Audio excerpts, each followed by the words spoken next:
Silly. We are here with the beautiful Anastasia Rutkowski. Is it? Do we roll Which is ours? not Spanish, no. No. She's Polish, actually. Born and bred.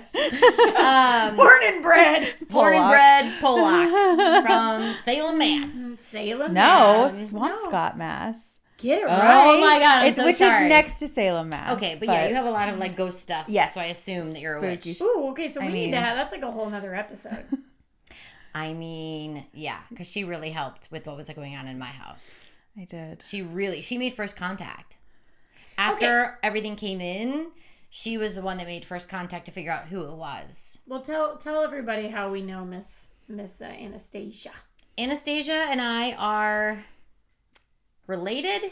I always say that. In 'cause a I don't very know, like what do we say? 21st century version of related. Yeah. Yeah. How are we related? You explain it because your brother calls me his aunt. I mean, and then you hate that, obviously. I I kind of am like, I'm always like, oh, well, my grandfather's girlfriend, that feels weird. Right. Partner. Right. Essentially just, yeah, full on. married, whatever. Okay, Common hold on. life I have to wife. like look at this like on a. So, let's On just a sheet? pretend they were married. Then Let's just she's my pretend aunt. I would be her aunt. You would be her aunt. So her mom would be my That's stepsister. That's right. Yeah. So yeah. So she's my aunt. Sorry. I know, but She's like our cool cousin. That's right. Because, like, I told Cece that Anastasia was her cousin, and she was like, what? It was, like, the best thing ever, right? Because she thinks Kingston's good. So, we went to Miles's restaurant down in Beverly Hills. Her brother. Okay. We went to the restaurant where he is a beautiful Drink maker. connoisseur of drink making. It's called something. Mixologist. A mixologist. Beautiful. I don't make beverage drinks. I fucking creator. create they're like art, they're pieces art. of There's art. flames. Yes, Yeah. and Yeah. smoke, and it's beautiful, Yeah. and they're delicious. Anyway, we went on to visit him at the restaurant, and as we were walking in, it's kind of a celebrity spot. Like Macy Gray was there while we were there, and all that kind of stuff. So when we walked in, let's calm down. Celebrity, Macy Gray. I mean, we only knew it was her because I could hear her voice talking. Of course you could. She's like this. But he introduced me as his aunt, and both Charlie and I went, because we all look like we're like the same age. Did he do it with his Boston accent that he acquired once he moved out to Los Oh, Angeles? does he have an accent You now? better quit. That's Yes. hilarious. No, I wish I love was. it. I'm gonna listen next time. I don't know. So what do we? I mean, we can say that I'm your aunt. Yeah. I don't like My it. cool older cousin. Yeah, I'm your cousin. Yeah, you would have like snuck us booze and Yeah. taught me how to put on eyeliner. You would have. Yeah, we would have already been My like mom was living together at this point.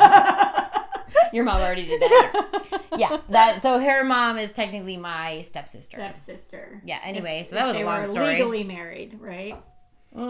If they were legally married. If they were legally married, I don't know if there's common law in Ohio. We'll have to check But they've been that. together long enough. Yeah, since like I was like 10. yeah, and you're like 15. Yeah. So like 5 years they've been together. Yeah, pretty much. So we're related, not by blood, but by love. And Anastasia used to live in New York. She's now moved out here, and we're going to ask Anastasia. This is our industry episode, so people can listen in on how it works and how much fun it is. And we're also going to get a lot of inspiration from Anastasia because we need it, and she's active in the industry. And then if you are a Patreon who is an actor or wants to discover more in the industry, you will then make sure that you are at our highest level of Patreon so that you can listen to the next episode, which is functional, how to make it work in the industry. She's going to give us insider track. So you don't have to make the mistakes that she did. She's going to save you time. You will learn a lot about all of the functionality and practical applications of how to be in the industry. So tune in to the next episode, the follow-up with Miss Anastasia. But for now, we just need an inspiration. So I we're going will to start say there. the only connection outside of her just being awesome and us getting along, which Yeah. I'll tell you why we get along, is because her birthday is the day after mine. Isn't that True. Which is this crazy? I'm weekend. like This surrounded weekend. by air. You two give me life. Our birthdays are this weekend. Very So exciting. excited. And we are exactly 10 years apart. Exactly 10 years apart. You're 25. Yes. So young. I can't wait to go to prom. Oh my God. Okay, so That's exciting though. Your birthday's Saturday. I don't know. I didn't bring a gift today at all. That's okay. I think you need to go. We know where you live. We'll come find Okay, my birthday. I better is show up coming on Thursday with fucking gifts. you. Us Aquariuses get gypped because February is so short. So I used to be like, it's birthday month. Oh, Right. and And, you only get like 28 days. Well, and everybody's already exhausted from Christmas, so It's they're true. like over it. I am. Both my kids' Personally. birthdays I'm like, are wait, in I haven't. February, I haven't needed anything yet. Like, I just got all the Christmas I just stuff. got it all. Yeah. I know. My husband's like, "What do you want to do for your birthday?" I'm like, "I don't fucking know, man. I'm just like getting off of Christmas." I Like, know. I I'm was thinking about that exhausted. too. I really heavily thought about your Christmas. I didn't get you anything for Christmas. Should we exchange didn't Christmas gifts or is that too much? Let's do this year. Okay. Yeah. Yeah. Let's do this year. I thought about your Christmas gifts for like all year, so I took notes on little things all You year are that I so saw. funny. So and then she's like, adorable. "And I followed through with nothing." No, I did. I had to scratch things off my list. Oh, Christmas. Christmas. Right. Well, now I then don't know there's what to. But you scratched it off your list. That could have been birthday. God damn it, Mel. Yeah, No, I don't want anything. You know what I want? I want us to go to Disneyland because I got Disneyland passes for my birthday. But you're going to Disneyland. right, but I have passes, so I can go all year. I can go with you next time. Are we taking the kids or what are we doing? no, fuck those kids. Why don't we take our weekend away at Disney and go to California Adventure and we ride roller coasters and get drunk? Do they serve alcohol? They at California Adventure, they do. Maybe that's what we do. We walk And around we- because and we're we standing sit in by the line for like pool and hours at a shit. time. Yeah, maybe that's what we do. We'll see. Last now 2 that years I know ago, I can go. No, fuck that. We're going to Cancun or something. we need our passports. Our I'm I was so gonna passports are say, okay. don't go to Epcot. Go Yeah, somewhere no. Yeah. cool. They don't have Epcot out here. I do know, they? I'm teasing. Okay. I always just laugh at like people. You know what? I Can I know. tell you something? We went to Disney with Mom and Nabi in Disney World. Disney World 2 years ago in the summer in 20 whatever year it is. And I was we were in Florida at the exact same time. Isn't that funny? yeah. And we didn't even see each other. But I was great. on like, But we also live in I was Everett, like so Fort it's fine. Myers. So. Yeah. So we went to Epcot, and my sister and I were both like, "This is gonna be fucking stupid," because we went when we were like 10 or 12 or whatever, and we were like, "This is gonna be so dumb." And we went, and it is an adult amusement park. It is drinking and eating the entire way through. See, my parents were like, just when they go on vacation, it's like middle of nowhere or like a city that we can explore. So I've only been to Disney World once, and it's when I was 7, and Nabi and my grandmother paid for everyone to go, and that's how we like went to Disney. Otherwise, I think to this day I still actually never would have gone to Disney World.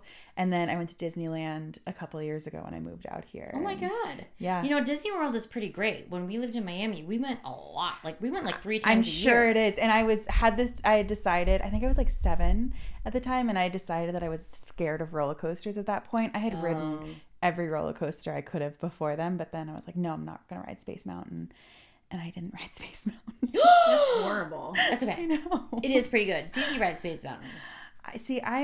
The fun thing about Disney. You guys should have gone with us. Why didn't you go with us? That's dumb. I don't know.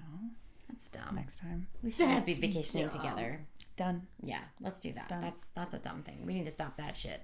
Cool. So Let's we'll change go to the the family. Maldives with you too. Is that cool? Yeah. Right. Actually, Right. Forget Disney. Actually, we have our When are we next going to one Tahiti? in 2024 is Thailand. We're going to Japan. Yay! When? We have decided that for our kids' graduation. Of course. Come on now. We just started. Speaking of kids. Hi. Hi, baby. Look at you home on time. What? I was home. I was like 4 minutes ago. Oh my God, come here. We're recording. Say We're hi. recording. That's 7. Yeah. You're so cute. He's not little anymore, and it's weird. Yeah. Thank I you. love you. Did you have fun? Did you work out them biceps? Of course. Did you work out your glutes? I don't want to talk about that shit. That child is still in diapers. I'm living in that. We did tries, we did buys, and we did abs. Oh, tries and buys. Watch out. Tries and buys. Ooh. Looking good there, Sammy. So yeah, it's so funny because we have pictures of like back in the day when we lived in Panama and we went and rented that house, remember? And Yeah. he's walking around in a diaper. Itty bitty. Yeah, with little curly hair. We used to call him Ishmael because he had like curly sideburns. It's fine. What were we talking about? You're going to Japan. I'm going to Japan. So We're gonna we get- decided we're gonna that get- for no, this always. We decided that we were gonna gift our kids for their high school graduation. Oh, yay. With anywhere in the world they want to go. And it's Japan? Kai wants to go to Japan. All right. So we are planning. He graduates 2024, and we are already starting to plan the trip to Japan. We just bought our tickets for what's it called? We didn't pay the whole price or anything like that, but he found this deal online for Thailand. I think we're going to, I don't remember. Off of the East Coast, down, not in Bangkok. So are you gonna meet up with Daryl if they're still there? Rossignol? Yeah, we're gonna let them know when we're gonna be there, and then we'll also tell Nick and Danielle and see if we can all do a thing. Oh, that would be crazy. Yeah, I mean it's only 2 years away, so or 1 year next. Not this year because last year we did it in April. We went to the Maldives, so not this year. Next year we'll go, but we'll have a stopover in Japan, I'm sure. Well, maybe we can. We don't have to vacation together. We can. You and I can. I was gonna say, don't you guys see each other every day? Yeah, but you know what? But you know what? Sometimes we feel like like there are times where it's just work, and that we just want to like, can we just hang out? No, can I we love just go that. to dinner? I Can love we just that. like? I think that's such an 'Cause she's my important boundary. friend. I know. Well, that's like the marriage thing She's too. like my We like are friend. always kids, da, da, da, da, and then Charlie and I were like, we need to just like, can we just be like us again in our relationship? And so with the work wife, it's the same thing. Like it's work all the time, and then we're, and then so we just need like our weekend away that we did 2 years ago. The boys got us a house in the hills for us to go to, and it was beautiful. And it was an experience because getting in there, it was fun. It was. But getting in there, and then it was a huge house. Just the two of you. In the Hollywood Hills. In the hills with like these balconies and like all these things, and she and I slept in the same bed. We slept in the same bed. Because I'm like, I'm not So fun sleeping being in a girl and this just being like, yeah, no, this is weird. I don't know, we're not. Well, the main bedroom was huge, and it was cool. It was a whole floor. And we had all of our. That's where we got ready because we did our photo shoots for Mom's Art too, and like we had a whole production weekend. And a drunk, we stayed up till like we had 6 to like in the morning. we had like I've known this woman for like over 10 years. Yeah. And we sat and talked till like 4 in the morning. I love that. Standing in the kitchen. And we still were seeing each other every day. With wigs on. That's amazing. And trying drunk. to do access. And wigs. And we stood in we didn't sit down. There was plenty of places to sit down. Yeah. We stood in the kitchen and talked and told like stories that we might not have ever told anybody. Yeah. And but we need to do that again. Not that we need to do House in the Hills, but doing something. No, because then when we found out how much that house cost for the weekend, we were like, are you oh my fucking God. kidding me? We could have gone to Panama for 5 days. Like an all-inclusive. We could flight actually gone included, somewhere. Yeah. where it was warm and shit. Right. And instead we had 2 nights. Fucking House in the Hills. Down the street from our house. I know. I was so, actually, we were kind of pissed. We found out like the next day, funny. as the day before we were leaving. Somebody said something. One of the boys said something about like, oh well, blah blah blah. Oh, because something happened, we had to ask for like half of but it doesn't matter. And he was like, well, you'll get half of the owner. He was like, well, I'll give you half of your. When we got there, it wasn't that like something. It wasn't the cleaning, like something like they hadn't messed up anyway. So we contacted. They hadn't them made the and beds, and horrible. so we were like, ew. Yeah, no. And so we called and we were like, listen, we normally wouldn't complain, but it's like COVID. Can you like come in and have somebody clean? So we went and we did something and then came back and then they were cleaning. Anyway, the guy's like, hey, listen, I'm so sorry. We'll refund you. We'll refund you a night. And then he said, okay, so you'll get like $1,700 back in your account. And we were like, I'm fucking sorry. What? I'm sorry, what was that? One night was $1,700. Like, so we were pissed. Oh, we were so pissed. We were like, are you fucking kidding me? So we were like, Yeah, but we still, I mean, we had a good time. The memory is there. Of course. But still, I told my husband, I was like, you know what, next time we like it's not a beach, $3,000 memory. It sure the fuck wasn't. Especially when we had to shoot our own marketing videos and footage, and we worked. It's fine. So we have Anastasia here. So Anastasia. And she is beautiful and delightful and a lovely human being, and we love working with her. So let's hear about you. Tell us about who you are. When did you start theater? Yeah, well, like give it a little framing. Not only is she a theater lover and trained classically and contemporary and improv, she's also now here and diving into and has been in executive development of television and film and so it'll be, and now she's partnering with us with Blind Toe Productions and theater. I know! Theater and production. What the fuck is she thinking? We're really excited to share her story as to how we bamboozled her into working with us. Wow, I feel very accomplished. You are. You are accomplished. It's always like when you go to like. No matter what my mom says. Anyway. Oh yeah. So gross. Yeah, so gross. No, it's like it's funny whenever you fill out like what are your special skills and you're like, well, I can walk, sort of. I mean, and that's my skill. Listen, list everything. They gave me a license, so I guess I can drive. No, thank you for that. That was lovely. She is accomplished though. I think sometimes we forget how much we've actually done. It's true. I actually just today I got on another casting website because one's not enough. And I went through the special skills and I was like, I've ridden a horse before. Yeah, that goes on there. Yep, absolutely. Yeah, I can ride a horse. Not a problem. Yeah. I was like, what class is my license? C class? Yeah, boat. I've been on a boat. Check. Check. I didn't fucking drive a boat. Yeah. So, but yeah, it's that's anyway. Backtracking. Yeah. I've been obnoxiously into performing and being a center of attention for a very long time.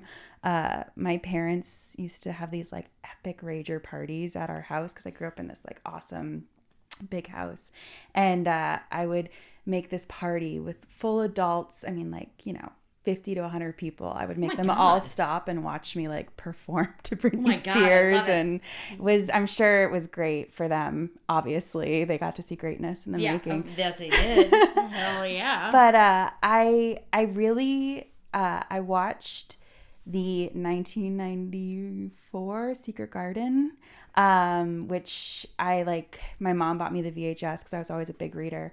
And I took it to her and I was like, I want to do this. And she's like, you want a garden? Great, let's go. And I'm like, no, I want to like be in the movie.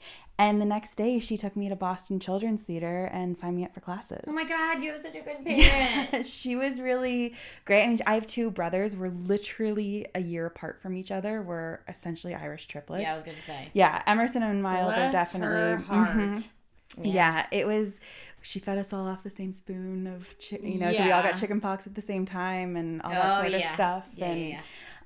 So she kind of just like took me and threw me into acting class and would take me into Boston twice a week. And what kind of drive is that from where you? It's not okay. So the funny thing is like. My parents always treated Boston as if like it's just right there because it's like a 20-minute drive into the city, and like we would go for dinner, we do blah blah. But like you ask some people in Swampscott, it's like, you went to Boston for dinner, and it's like, yeah, you went to Lawrence for pizza. Like, what are you talking about? Yeah. Like, that's 40 minutes, like, whatever. So it was great growing up there because, like, my parents I had access to a great city, which was, a perfect little city to grow up in. And then I knew the city really, really well by the time I left to go to college. And it's just like a perfect little capsule of the city. Awesome. Yeah. So what was your first... we're gonna move ahead to your New York experiences, but what was your first theater experience or whatever experience in Boston that made you go, I'm moving to New York? Or was there one, or was it just an accumulation of like, then I just do this next? Because you went to school, right? Where did you go to school? I did go. I went to school. School was, I went to this little liberal arts college in New Jersey. It was literally the last choice school. I auditioned for all the BFA programs and I didn't get into any of them. And I was heartbroken. But it actually turned out to be better because I don't really feel like I'm any further behind or in front of other people. Right. Yeah. Whenever like I'm talking to a young actor, I always tell them, like, you have to go to college. Like, you have to. I think that's really important because, one, like, college just kind of teaches you how to be an adult and have an adult conversation. And if you don't finish whatever, but, like, I think it's important to go live on your own in a safe space for the first half of it. And then I always encourage people to study abroad, too, if they can, because that also just, like, opens your eyes and whatnot. But, I always wanted to live in New York City or London. London's an impossible ask because, citizenship and all that sort of stuff. Yeah. But for now. It's early. I'm working on it. But yeah, New York was always like, I want to do theater. I want to go live in New York City. That's what I thought too. And then I came to California and I was like, oh no, fuck that.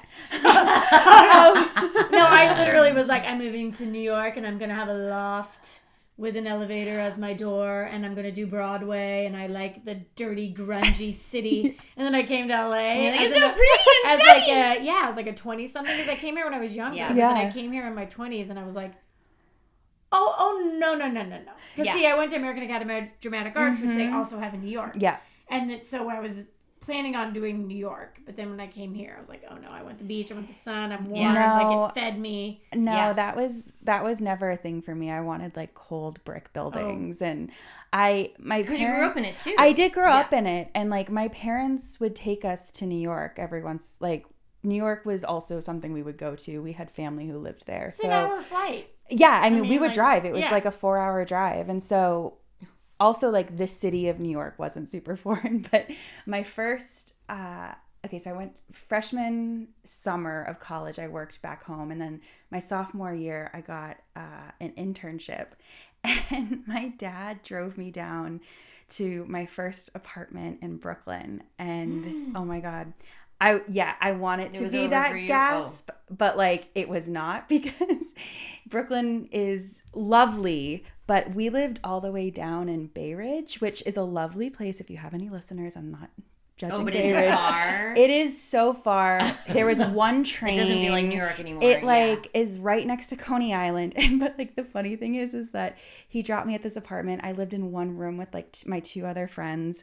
And I took a picture in front of the door. And my dad showed the picture to my mom. And she's like, you left her there? What? And he's like, she's gonna learn, she's gonna be great. And like it was just like half a lock on the door, but like obviously and it was fine. Literally my mother was mortified. There was already some guy outside in the background. You left her poking his head in. Did you see that man? It's fine, he'll get the mail. Exactly. Yeah. So that's Bob. He's like the neighborhood watch. Don't worry about it. Watching you. Yeah, right. No, but you learn and you learn quick. Harlem. You know what I mean? Like I'm gonna just lean over here for this. I don't even know who this is, but I'm gonna like it's everybody's. But yeah, that was my first summer was in Brooklyn, and then again, nothing against Brooklyn, but I was like, I'll never live in Brooklyn again. I will only live in Manhattan. Our producer is in Brooklyn, and I'm sure it's wonderful. No, I'm sure I'm sure it is wonderful. No, but when you want to live in New York and you're a fresh face moving there and you want to be around that busyness and hyper and in it and in the mix and stuff, I feel like your expectations being in New York and being in certain parts of Brooklyn, like that's what I was about to say. You might have if I was in Williamsburg or Bushwick or like Dumbo or like something cool like that, then I feel like it would have been just a little different. But like when the Never would go local at night, it would literally take 2 hours to get home, and you can't do that as like a young woman walking alone at night. Yeah, it kind of cramped the style a little bit, but it was perfect because I mean literally all I could do was go up. But that's right, girl, you only go up. Yeah, so that was my first summer that I lived in New York, and then after that every other summer I was living there, and then I was there for about 8 years in Brooklyn. Wow. No, where did you end up? The final resting spot was East Harlem on 103 and Lex and 5th floor walk up. Every single one of my friends was on a 5th floor walk up. Yeah. I had a really good butt. Right? Now, and I was on the third. I was on the 3rd floor. You just don't forget things. Yeah. You're like, well, I'll live without my phone today. Or like, oh, well, I'll live without. Yeah, you leave. This. Right. Yeah. Do I really need toilet paper? Yeah. I have napkins. Yeah. We lived on a 3rd floor of a apartment building. It was a walk up as well. And then it had a loft. No, in Indianapolis. Oh. And then it had a loft in our building. Yeah. It was a 1-bedroom with a loft, which was where my husband's DJ equipment, like all his stuff was. So back then, though, in Indianapolis, the clubs close at like 3 a.m. Yeah. And then you're not actually out of there till like 4. Right. So, and then we would go eat. So he would DJ, and I would always just like be there because I was a sidekick. Really, I was the crate carrier of records. That's exactly right. Yeah. Like I helped. But yeah, it'd be like 4:30 in the morning, 5 in the morning, and we're carrying crates, multiple crates and DJ equipment up through 4 flights at that point because you get in 3 flights and then you take it up to the loft. Yeah, so there were times it wasn't New York, it was Indianapolis. But you know what, though? I was like, 4:00, those clubs close. That's right. Yeah, that's why when I moved to LA, I was like, what the hell? That's like happening. midnight. What's happening? I was working in Chicago and making so much fucking money. Yeah, same in Indianapolis. And then I moved to LA. Same in thing. Cleveland. Same in Cleveland, too. I on Saturday nights, I was pissed. If I walked with up to like $350, I was pissed. Yeah. And I got here and I was like, I'm sorry, $150 a shift? Right? Yeah. Right? Facts. Because it closes so soon. What the fuck? That I was did a big finally adjustment. went into fine dining, and I was making that finally. But then you it was tip like out 5 all tables. of it, yeah. Well, no, but even with a 5-table night where I worked. Yeah, I'd still instead of like walk the 8-hour with shift. 400. Yeah, exactly. So it was actually a little easier. But cocktailing, It was hell actually no. easier. No. Cocktailing fucking sucks. But yeah, in Chicago, my first apartment was... I don't know if I've ever told you this story. Can I tell this story? Do you mind? Yeah. My first apartment in Chicago was on the north side, and it was not in the greatest neighborhood, and it was a 3-floor walk up, and we were on the top, nobody was in the middle, and Twee was our landlord on the bottom. She was like this little Filipino lady, and she lived by herself. And so Missy and I we lived on the 3rd floor, and I remember being in there. I moved in July or June, and she moved in August or something like that. And I remember being there for the first month, and we had the one little on our door, and I remember being like, I mean, I'm fine. Because nobody's coming up here. Nobody's coming up here, although we did have one guy peeing downstairs. In the front yard, little tiny yard with a gate around it, and then he was peeing there, and Missy and I were like, oh, that's weird, that guy's peeing in our yard. And then he came all the way up to the 3rd floor and was knocking on our door for 25 minutes, for like a long time at night. Like it was like midnight, 2 a.m, something like that. And she was like, do you know who that is? I'm like, no. And so we just waited because he must have just gone to the wrong house. And then Twee called us, and she was like, do you know that gentleman? And she didn't say it like that, but she said it very whatever. And we were like, no. And she was like, okay, just keep your door locked. And we were like, okay. But like we had the heaters, the steam heaters. Yeah. And like if we used the microwave, we couldn't use the hairdryer at the same time. Oh, like, yeah. Shit, I never noticed the walking up and down. Like at the time, I would just pack my groceries, 10 bags up each arm. Yeah. It's just something, it's part of your day. You do. It's just like you have to go home. That's if I did it now, I'd be like, we're fucking moving. No. I don't deserve this. No, I don't want any. But if you do it in your 20s, you're kind of like, this is just how it goes. It's your life. Yeah. Yeah. Yeah. I love it. So you got into working in theater. Yeah. I went to New York to be an actor and whatnot. My parents were always like emotionally 100% supportive of like anything and everything I wanted to do. But it was like, you got to pay your own way, kid. Like we, God forbid we'll figure something out, but like we can't, which, I don't blame them for. It was great. But like, I found it really hard to succeed in a sense because, it's hard to be creative when you need to make money and when you need to eat and you need to ride the metro to go to an audition or you need to get headshots. But I can't get, can I swear? Yeah, of course. Okay. Who are you talking to? I don't know what the fuck you're talking about. But like, do I get headshots or like, do I, get groceries or shit, my boots are broken. Like I need, because you're walking everywhere. But I started nannying, and that was a really great way to kind of be flexible, but have my mornings free, so then I could go pick the kids up in the afternoon. But it was always heartbreaking when you would go to. How did that work? So if you were nannying, and maybe we'll get this into the second episode, but just give us a taste of how that worked with. It did and it didn't, because if I got an audition, I would always get like a morning audition or would ask for one. And it would sometimes work out. And then if I would go to like one of those like crazy EPA open calls where, you're sitting in the fishbowl and you're just waiting to be called, it was always heartbreaking because like I would have to leave at 2:30. I'd get there at 6 a.m., sign my name up, then go get my coffee. Then I would come back and I would sit in the fishbowl and wait. But I would always have to leave at 2 to go pick the kids up at 3:30, and that was always kind of a bummer. And the fact that you even had to wait that long. If you got seen at all. Right. But when you're desperate, you kind of do shit. Yeah. So and that's what you're there for. And that's what I was there for. So I went in just wanting to be straight, like an actor, like straight actor. That's all I wanted to do. And I wasn't like finding roles for me. Yeah. I am a plus size actress, and that's what it is, and it's fine. And so I started kind of writing stuff for myself, and then I got a co-writer, and she and I produced 2 shows there. And the one that was fully produced was well met and recognized and nominated for some very small awards, but it's a clout nonetheless. Yeah. And so that's how I kind of got into writing. That came after. That came after. That's cool.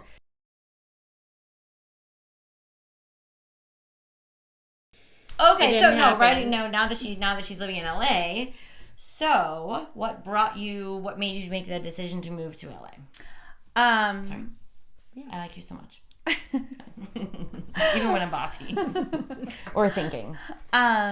So my brothers both lived out here.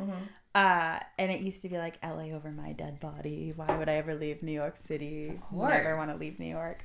And for the record, I miss New York daily. Do you? I do. You miss cold weather? Yeah. Like I know, it's fine. I always say I got cold just from you saying cold. I know my butt got cold. Like, all of a sudden I was like, how did it get so cold? No, I think it builds character. I don't know.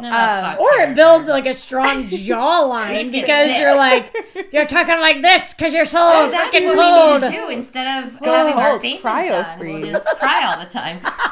Crying on the subway, I really recommend it in the freezing cold. Just get your tears to get the fucking good on. No, I always say I'd rather die. No, bring me back. I'm ready for it. I always say I love my life in LA. I'm not the biggest fan of the city, in a sense. What city? I know. Well, that's What are you even talking about? I'm obsessed. I love LA. I love all of the things, but it's not like a city. It's not like... As someone who grew up in Boston, lived in New York, I lived in London for a little bit. Like that to me, like a walkable city. Well, to yeah. Me. And I had to kind of relearn how to drive when I got out here. Yeah. But wait, I'm jumping too far ahead. What brought me out here originally was both my brothers lived out here, and then when I was living in New York, there was my last year essentially. Like this family that I had been babysitting for 2 years had moved away, so that was like they were my big income. That was going away. And then the other family, because I babysat for 2 families, and the other family, the kids were going to camp for the summer. They were getting older. I was there really just like because I had been there and like I was family and whatnot. And it was coming to like a conclusion sort of thing. So they were going to camp for the summer, and so I was going to have like no income. And so I was like, oh, well, I'll go to grad school. And I was like, why not? So I like thought about that for about 8 seconds. And then I was like, okay, well, then I'll just go home for the summer and hang with my parents, and I'll, write the play that'll get me into grad school. And that will be what I will do. Yeah. Where were you thinking about going to grad school? I'm just curious. I was going to go either somewhere in London so I could live there. I was going to go to like Yale, Columbia. Like I was going to go, I was like, you were going to do it. I was going to do it or not do it. Like not it wasn't just a Band-Aid for if I was I don't have anything else to do. Yeah, if I was going to go get like a master's, I was going to go get a fucking master's. That's right. That's how I am. All or nothing. Yeah, and so I genuinely entertained that thought. And this was in June of 2016, I think. And I was going to a family wedding in Pittsburgh, in Erie, Pennsylvania. And I had to take a 10-hour bus because I was too proud to like ask for money for the flight sort of thing. And it's fine. And I took this 10-hour bus ride, and on the bus ride, I got a casting notice that was asking for a stand-in for an actress, and I fit all her measurements, and it was an A-list actress, and I was like, I can do that. Yeah, why not? So I applied and I went to this wedding with all my family who, my extended family, and they're like, how's New York? I'm like, New York's great. It's so good. I'm thriving. Lies. Oh my God. Lies. I have this huge audition next Don't worry week. about me. Yeah. Like, it's so good. I took a bunch of my stuff for my mom to like take back home because I was going to go home for the summer. Like, I was truly entertaining this. I had literally like 2 months and then a couple extra $100 in my bank account. And so I went to this wedding. And I came back, and on a Monday, I got a call from casting, and they're like, so the AD wants to interview you, but they want to move really fast. So we just want to make sure that we have someone who knows what they're doing. Do you have a lot of stand-in experience? And I was like, yeah, absolutely. I do 100%. Yeah, I've never done it before. And she's like, okay, cool. So let's get you there. And so I went to, the next day, I went to Steiner Studios, which is in an old... Navy Yard in New York. It was my first time on like a studio lot, ever. Yeah, I'd never been on a lot before. I'd been to Warner Brothers on the tour when I visited LA, but never there for an audition. We had to sign in. Yeah, and like do the whole thing. Yeah. And so I got into the offices, and I didn't know what a second AD was at the time, but she was a second AD, and she was like, hey, you're Anastasia, right? I was like, I am. She's like, okay, cool. Like, let's get you to meet the first AD and get you to meet the cinematographer. And I was like, yeah. And she was like, you're experienced in this, right? And I was like, totally. And so I'm sitting there with the first AD. He was so nice to me. And I was like, listen, I'm going to be straight with you. I've never done this before, but I come from theater. You give me a direction and I'm good to go. Yeah. And he was like, okay. And I think it's truly because my measurements and my coloring were like so perfect that they were like, well, whatever, we'll teach her. And so I left the audition interview and I felt really good about it. And then the next day they called me in for like a dance call. And I was like learning the, well, no, I wasn't, because I was like learning the dance call. And I really thought like I fucked up and telling them like I didn't have any experience in this. And then I went to the dance call and I met the choreographer and then I met the director of the movie and whatever. And then I learned the whole dance and I pick up choreography. That's what I was going to say, like pretty easy peasy. Yeah. And then I was talking to the second AD and I was like, so, and she's like, oh yeah, you are. And I was like, okay, great. And then the next day I went for a camera test and then I had my SAG card because I had done literally 3 days of work. And I got my SAG card and I got on set and it was amazing. How did you, we'll talk about that later, but I want to mark that about how you paid for your SAG card. Because that's a big deal. Because you can get your SAG card.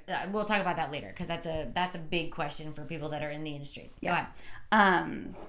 So I got my SAG card, and everyone was so nice to me. And this actress and I got on really well. And we kind of, because we were filming at the height of summer in New York City, so it's a bajillion degrees, and that's not an exaggeration. Yeah. And we're filming in the most iconic spots in New York, Central Park, Fifth Ave, like Washington Square, these most iconic sites. I had a lot to do, and it was really great. And we ended up having this great rapport with each other, and I loved working on set. And then I went to go film another movie with her afterwards in London and Spain. And so I had earned my SAG card, but I wasn't going to do it just yet. And then when I was going to London, I was like, no, like I need to be part of, I need some protection of some sort. So that's kind of what pushed me to definitely do the whole thing.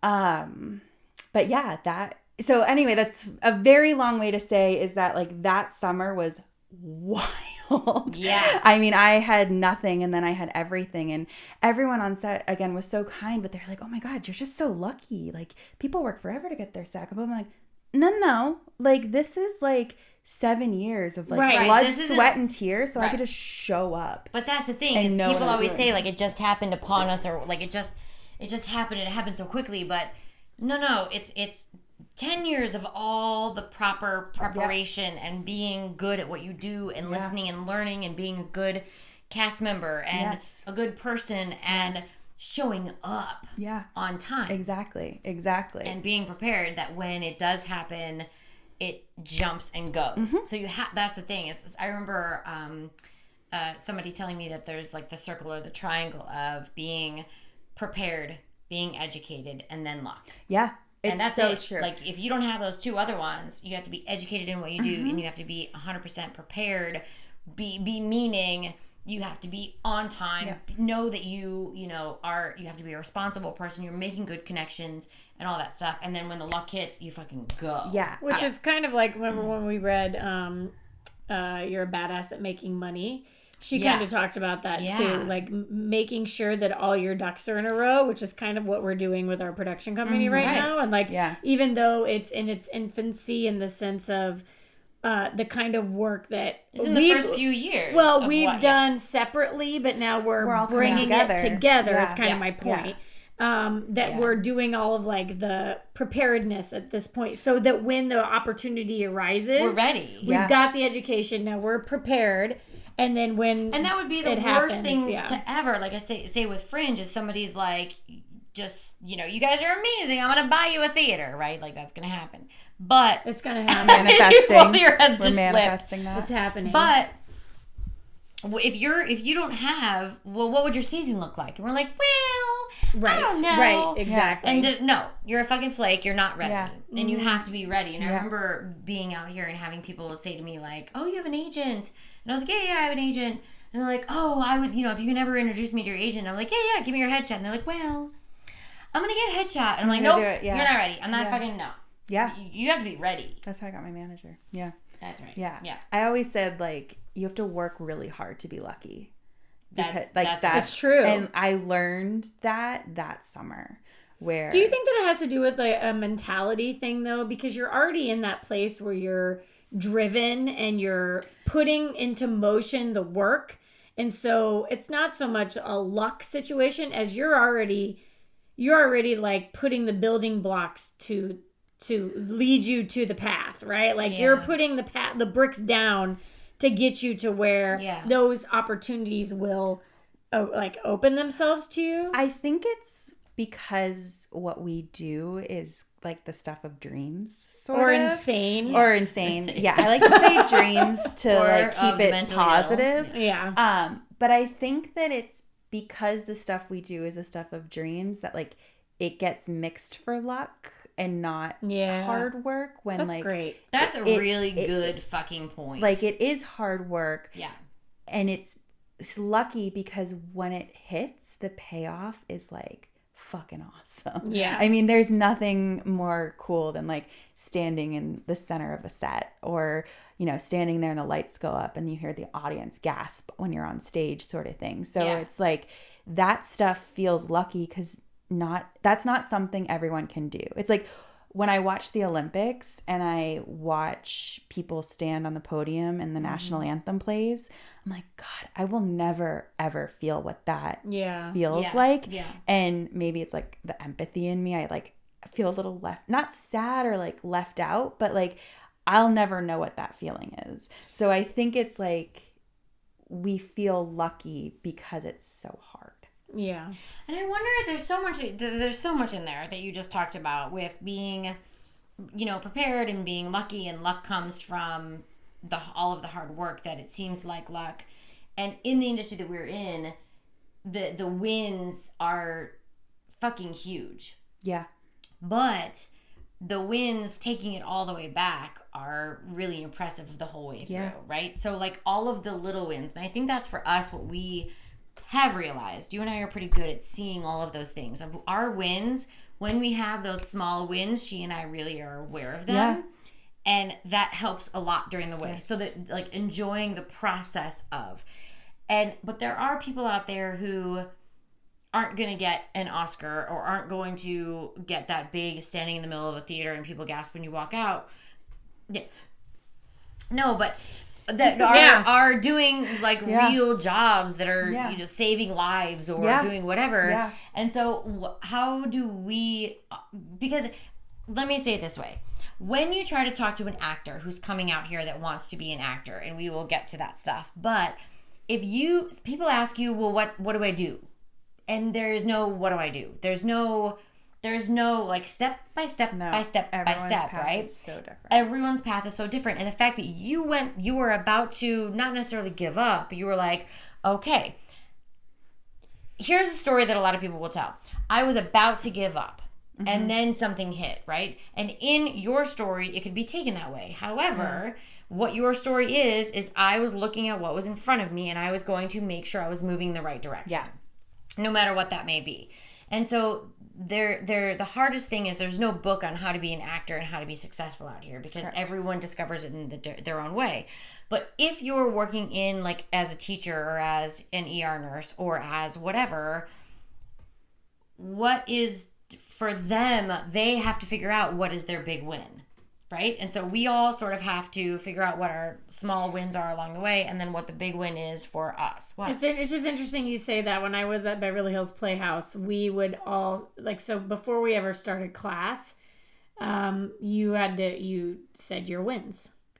Oh, that's and nice. So everyone stood up and said, even if it was, I auditioned today for so-and-so, whatever. Yeah. Some people, it was like, I registered my script on, through the Writers updated Guild. my casting site. Right. Something. Yeah. 1%. So it was never, some people's were huge and some people's were small, but it was still a win and it was recognizing it because we were there together twice a week. So it was one of those things where it was, but it's just interesting you even said it that way. Yeah.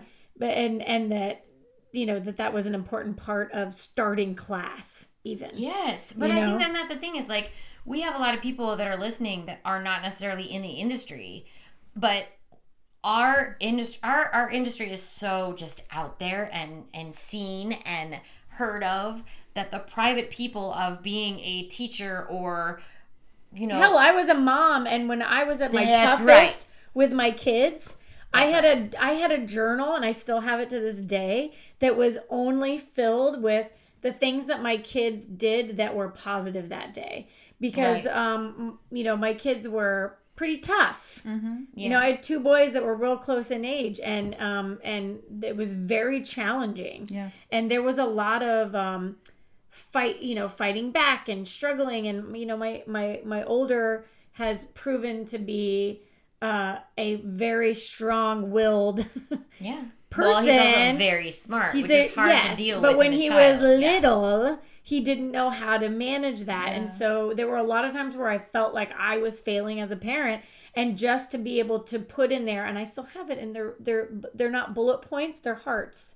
Aww. And it's literally all the good things that happened that day. Yeah. So it was always, but at the end of the day, me looking at that and going, well, today wasn't so bad. Look at all of these good things that happened. Right. Yeah. So I think that regardless if this is your industry, where the addiction to bullet journaling came? Girl. Was your Are you kidding me? I need to see my wins highlighted. I need them highlighted. I need them in a box. I need this box to be pink. I mean, that's what I'm saying. Is because you felt the positivity that came from it because you were doing it for survival. Right? And then it became something very neat and tidy. Which is fine. Her bullet journals are fucking. She saw. I lasted 2 weeks. I can't do it. And I'm pretty I already created my this week's. It's fine. I am lucky if I use a highlighter. Point is, it doesn't matter what industry you're in or if you're at home or whatever it is. You can put these positive things into motion because then you get to see ours is so exposed, what you're doing. Not only because we're doing the podcast on it, but being an actor is so exposed because people often hear our stories. Whether it be at the Oscars or it's, at an award show or on a podcast. Or it's on, an interview they do on Letterman or whatever. That doesn't exist. On Carson. Some people are like, on the phonograph. Right. So, but that's what I mean is our stories are put out there. Our journeys are put out there on a regular basis. And everybody, yes, in the industry, they always say, well, everyone has a different journey and blah, blah, blah. But I remember moving out here and being like, give me a fucking book. I need to check off my list of things I need to do to be an actor. And I actually did. There's a book called, Judy Kerr wrote it, called Acting is Everything. And I'm telling you what, if you're a new actor coming out here, I know there's old references in there about managers and stuff but she had really good, I highlighted the fuck out of that going, I'm going to do this and then this and then this. However, after I read the book and once I got started, my journey diverted off the path. Well, I was about to say, and this can actually transition well into the next phase with her is like, when you like you said, nobody's journey is the same and you kind of don't know where you're going to end up. I mean, I went to school for theater You as well studied as an didn't. actress. No, but I mean, you've studied. Yeah, You went in yeah. going in, like, I'm going to be an actress, and then here we are directing, producing, writing. Yeah. Those were not things that I went to school going, I'm going to do that. I never thought in my wildest dreams I'd be a producer. That was too heady for me. Same. I'm like in my heart, I'm in my we chest. didn't even know what a producer was. I had It took us a long stories time to tell. figure out. Actually, we hated, because the idea of what we thought was producers is we had to find the money. Right. And then I found out that you could be a creative producer and you can manage that and you can tell story that way. Yeah. And Yeah, and when having the ability, I think why creative producing has been such a great little nugget is because we have directed, we have acted, we have written. And so now we know who to pull and we know how to guide and we know, how to build a team too. Yeah, exactly. Right. And so you not only now then moved to LA. Was this because of this work with this doing stand-in and then it led you to what you're doing now? All a very long way to say yes, essentially. So like I finished those 2 films. I was on top of the world and then I didn't work for a whole year. And I like took ad hoc babysitting jobs and then I moved to LA. And getting out of New York and moving to LA at 29 was one of the best things I ever did for myself, even though I miss, like I said, I miss it daily. You left your 20s in New York. My 20s in New York. But no, I truly mean that because, you know, let's say the pandemic never happened and life went on as normal. Part of me is worried that I would still be nannying and in kind of the same loop. Whereas when I moved to LA, I had to get a job really quick. And so I moved here and I just was like, I'm going to be a personal assistant. I had no personal assistance experience. You're a good personal person. Yeah. And then I took my resume up and down Ventura Boulevard and just like handed it out at every restaurant possible. I had my friend lie and say I used to work at his restaurant in New York. Cause if you're a New York waiter, you can get hired. Yes, absolutely. Yeah. And, I got hired at this one restaurant and, it was the worst experience of my entire life. You know what, real quick, when I'm gauging from all of this, and listeners, if I'm wrong, but I'm like starting to gather that if you really want to make it in this industry, you lie. Lie. That's actually not wrong. Okay. I made those connections. Please go on. I don't know. It's not untrue, but you just stretch the truth. You're an actor. Stretch the truth. Play the role. Play the part. But I got this job for about a month, and then I got a job at a talent agency, and that came with its own set of issues. However, that's a good gateway drug. It is. 1 year on a desk allowed me to now become a creative exec. And yes, it's so true. It taught me that, like, sure, I might not be acting or auditioning every day. I might not be writing every day, but I'm reading a script every day. I'm working with the writer every day. I'm creating story and moving things like that. And you have your finger on the pulse of what actually is happening. And instead of chasing something. That, I don't know if I would have known that option was a thing for me. Right. Isn't that what I did, and still haven't finished, but the UCLA extensions for television development and television and film development. But I met with one of my professors, so all of them work in the industry, you know, and I had a one-on-one with one of my professors, and she was talking about that. And I just, you know, she was saying, they were basically talking about you're getting into the industry, like getting into an agency like that. And that's a great way to start working.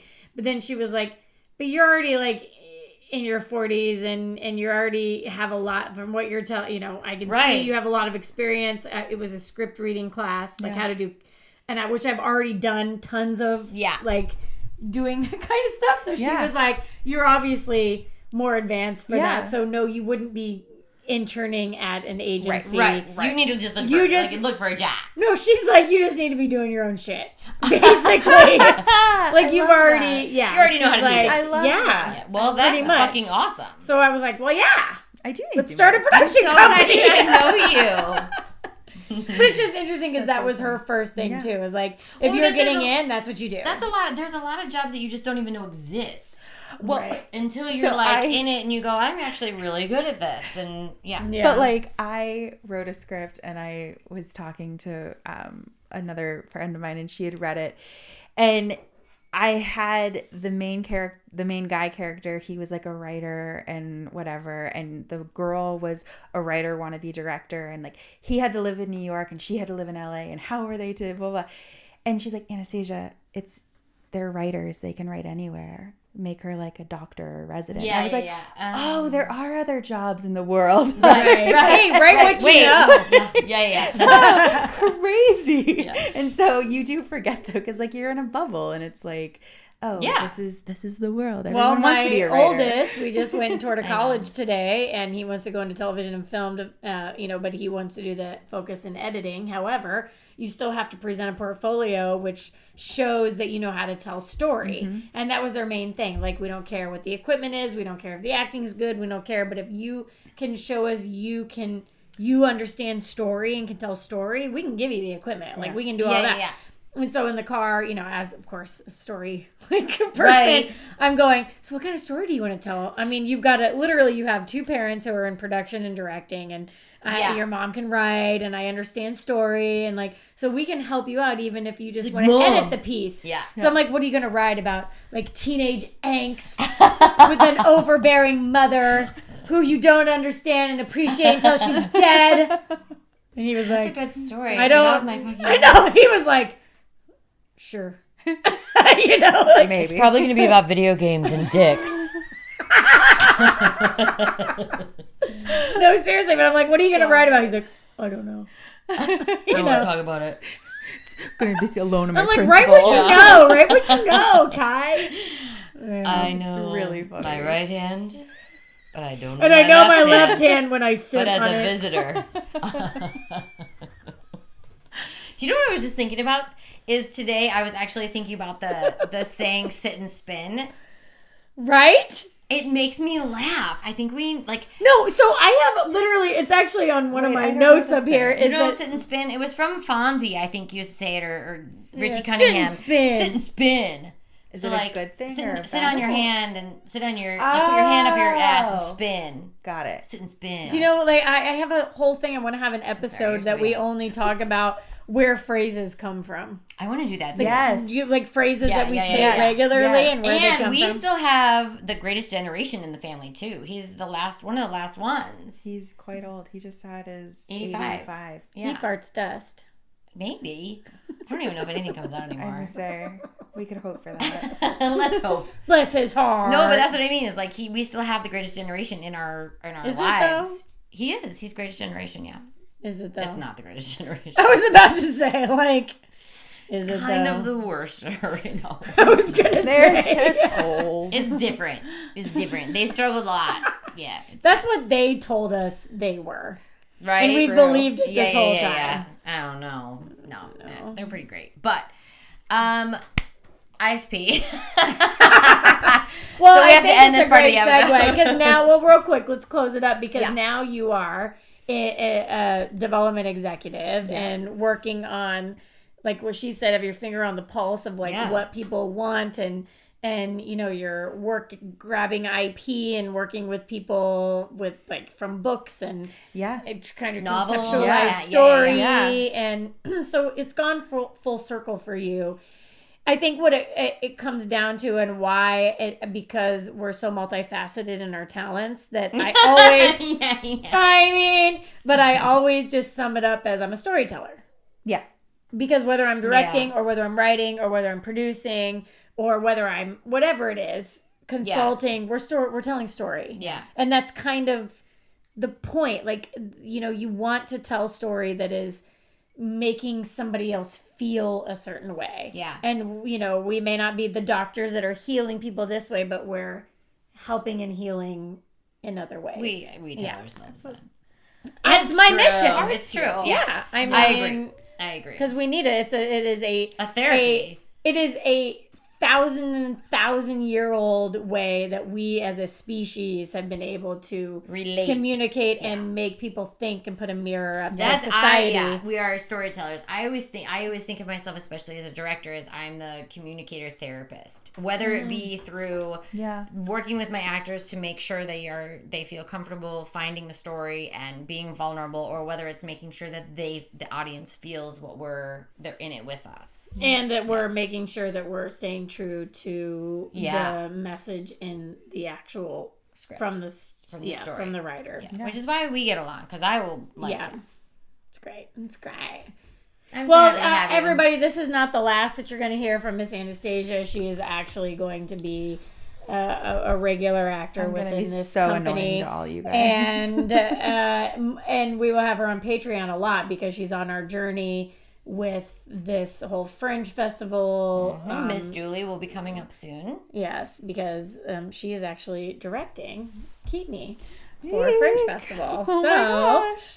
Oh my gosh. It's going to be great. You'll be on that journey with us. You'll see more of her. And if you want to gain any more information from Miss Anastasia, especially in the realm of how practical application of how to do all of the things that she's been through and what mistakes she's made, what you can do differently.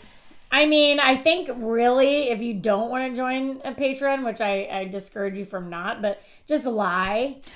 And then you'll get every role, you'll get the job, you'll get all this. Do not ever tell someone in an agency you can ride a horse if you cannot ride a horse. It's true. That's bad. That's actually bad. That's bad. It really That's is bad. bad because you just wasted a lot of that was a fucking joke. time. That's No, comedy. Yeah, that's comedy. That was a joke. Would explain. I know sign language. Do you? No. Oh my God! Did you see those? Some of those women though, the people that are like that guy got called out. He faked it. There was a guy that faked fucking knowing sign and it language. was like a serious. It was like DeSantis or something. Yeah, it was like a news.